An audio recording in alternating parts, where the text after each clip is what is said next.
So we are going to be going into my brother's house for a Christmas celebration after Christmas.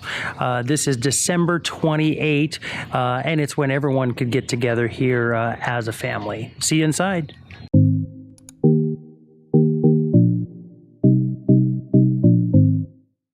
Classic is inside Doug's house. And we are here in Doug's house over here. Ami's here already. Doug is here cooking up a storm. And we're going to have today prime rib, turkey, and ham. The trilogy of holiday roasts. Yeah, the trifecta. Although the ham this year is from the Honey Baked Ham Company, which is already cut and it's meant to be served cold, although you can heat it up if you want. This is the prime rib right here. In the oven are the fixins, and on the stovetop is, I believe, mashed potatoes. And a lot of the family's here. Caitlin is over here. We have two. Oh, Chad is waving. Chad is waving. All right. Of course, Ruben is having fun over here with Sally. And Sally, of course, is Janine's mom. All right, there's Janine, Doug's wife. And over here, of course, you all know Lindsay. And then here's Katie McKinney, Devin's fairly new wife still. I guess that they're still in the honeymoon phase. Awesome. And then here's Katie McKinney, the other one, okay, who was born a Katie McKinney. All right. She didn't marry in. So we have the two Katies meeting each other for the first time today. And a Katie sandwich. A Katie, oh, and Devin is a Katie sandwich, okay. And of course, Katie McKinney is Doug's daughter. And there, of course, is Ethan. And so we're having a good time here today. And we are trying to introduce the dog together with the cat. And you can see the cat over there named Meow under Ami's legs. And they are, they're starting to get acquainted. I think the dog is more eager to be friends. But the cat, you know, is, how old is Meow? 15 years old? She's 15. And the dog, of course, is just a little over 3 months old, almost 4 months old now. So this is an interesting dynamic we have. And then, of course, Jessica, Doug's other daughter, and her husband, Mike, are on the way. So we'll see them in the video in a bit. All right. Jessica and Mike have arrived. And they are dressed like Christmas trees. Awesome. Merry Christmas. Why do I feel like I didn't get a memo? Okay, yeah, that's awesome. Oh my God. Wow, looking good. And I forgot to mention that Devin has had an injury recently. This is not a fashion statement. It is an actual functional, what do they call this? An air cast? An air cast. So... Yeah. Yeah, he's going to keep it propped up. He was actually hurting last night. So the family is inside celebrating Christmas on December 28, which means we are not celebrating on the day that most people celebrate, which is December 25, or even the eve of Christmas on December 24. But I've stepped out onto the back patio of my brother Doug's house to wish you guys a little bit of a belated, but on purpose, Merry Christmas. And guys, one of the things that I love to remember about Jesus and about his birth is that he was not born on December 25. And I find this to be a beautiful thing because our Lord God does not want us to make any particular day a holy day, okay? God does not want us to idolize any kind of day. We should celebrate the birth of Jesus Christ on every day. But the world has chosen to celebrate the birth of Jesus Christ on Christmas, December 25. I don't have a problem with that as long as we all know that he wasn't really born on that day. And by the way, guys, I don't know if you're aware of this, but you know, with technology the way that it is, with astronomy the way that it is, and by the way, astronomy's the good one, astrology's the bad one. Astrology is where the occult uses stars and positioning of the stars in order to tell fortunes. You know, astronomy, which is the legitimate study of the stars, has gotten so specific that with computer technology, technology and software and things like that, we can literally know where stars were back in time. We can go back in time thousands of years and with pretty good accuracy know exactly what star positions were even generations ago. And one of the things that we're pretty sure about, again, not completely sure, but one of the things that we're pretty sure about is the fact that Jesus was born on September 11th, 3 BC. Now, this is interesting because a lot of people think that Jesus was born at 0, right between BC and AD. Well, theoretically, that should have been the case, but they didn't have the right data back then when they made that calendar, the BC and the AD calendar. And so Jesus was actually born before 0. He was born on 3 BC, probably on September 11. Now, most people know September 11 because that's the day that the Twin Towers were destroyed through terrorist activity. Well, that would make sense that the devil would want to do that on September 11 and try to mess up the actual day that Jesus was born. But it was also the day that Adam and Eve were created. It was also the day that Abraham was born, Isaac was born, Jacob was born, Joseph was born, Samuel was born, and Jesus was born all on September 11, which is what? Rosh Hashanah, okay? A very, very significant day on God's calendar.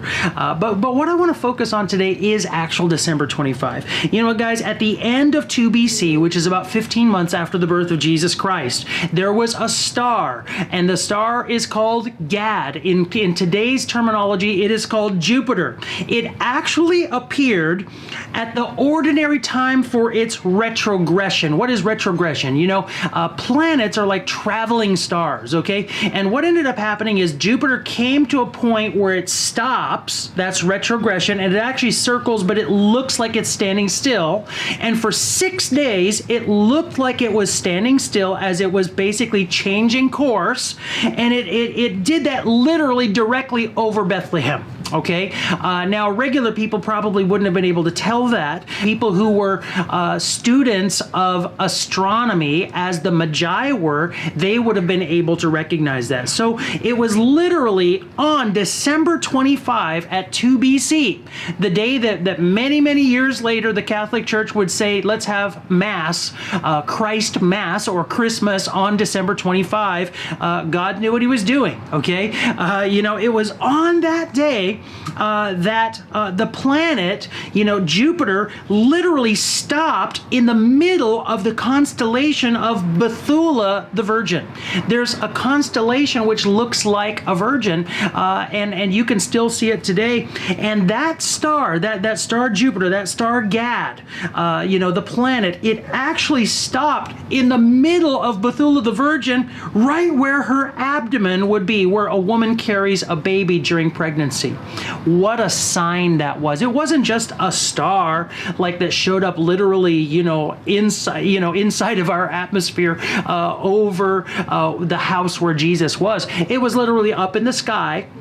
Okay, it was a star that still exists. It was a star that always existed, a planet that always existed, and it stopped there right at the time when those Magi who'd been traveling probably for more than a year, showed up at Bethlehem to find King Jesus. Now, the Magi are awesome. We know from the book of Daniel that he was promoted to becoming the chief of the Magi, the chief of the wise men. I am confident that it was Daniel who prepared these wise men to be looking for that star Jupiter, to be looking for the signs in the heavens and knowing exactly what those signs would be and where they would be, so that they would be prepared to go and celebrate the birth of Jesus Christ. Not on the day of his birth, because when he was born, that's when the initial signs showed up in the sky, but literally probably about 15 months after he was born, they would show up and give gifts. Now, it doesn't say this in the Bible, and we can't prove this, but there are traditions in the Middle East that suggest that it was actually Daniel, when he was a high-ranking person in the court of Nebuchadnezzar and of other kings. It was actually him who put together the money to have those fabulous gifts the gold, the frankincense, and the myrrh for the Lord Jesus Christ. And that is possible. We don't know that for sure, but it certainly seems likely that Daniel would have wanted to prepare for the birth of the Messiah that would happen many, many years even after he died. So anyway, guys, this just is a wonderful reflection to know that God is so specific. Even when there's a lot of Christians who won't celebrate Christmas on December 25, they get offended by it. They think that's not the birth of Jesus. Well, yeah, it's not the birth of Jesus, but guess what? It is the day when the Magi showed up, and for 6 days, starting on December 25, that star stood still. But guess what else it is, guys? It's also the time when Jewish people celebrate Hanukkah. Is that a coincidence, that the Magi showed up during Hanukkah? Is it a coincidence that we celebrate the birth of Jesus Christ right around the time of Hanukkah? Now, the time of Hanukkah changes from year to year because they do measure that not by our calendar, but it's right around the time of Christmas. At that time, when Jesus was celebrated by the wise men, by the Magi, it was during the time of Hanukkah. Anyway, guys, Merry Christmas. I'm so happy to be connected with you, even if you're someone that watches on YouTube, or if you're someone from the church in the Philippines, or from some of the other ministries that I've been connected to in different countries. Guys, Merry Christmas. Really remember that Christmas is not over. Christmas just begins on December 25. Technically, if you go by the positioning of the star, it should last at least 6 days, okay? Which means it should last into the new year, or coming up right into the new year. And guys, let's use this Christmas season as a time to celebrate Jesus, as a time to reflect, and as a time to launch into this new year, which is going to be spectacular. It is going to be so awesome. Grab a hold of the things that God has for you. Grab a hold of Jesus, who is the author and the finisher of your faith. Grab a hold of Jesus, whose plans for you, whose dreams for you are greater than even those plans and dreams that you have for yourself. Guys, I love you so much. God bless you. And now Doug is cutting the prime rib. Green beans, Mom? Oh yeah, looking good. Small spoon. And this is what happens when It's December 28th, 2019. Yes. My name is Evan. The clan is serving up. Oh yeah. The Christmas trees have shed their liqueurs. Are we using this to pour, or are we using this spoon? How about I give a later? Mommy, are you excited to get some prime rib there? I'm the first one here. Oh yeah. Reuben, are you enjoying those deviled eggs? Yeah. Oh yeah. Those heavenly eggs? Yes, they're heavenly eggs. And Sally is enjoying Reuben? Yes. Such a cutie. The only person really not having fun today is Mary. Oh, he's miserable. But Classic's having a good time. Oh, there's Meow down there. Yeah, Meow's getting used to Classic, and also to Reuben. Yeah. What are you doing, Chad? Are you practicing the two-step or something? Yeah, I know. I can't talk. Fun and natural sight. Everybody's feeling. Abuela.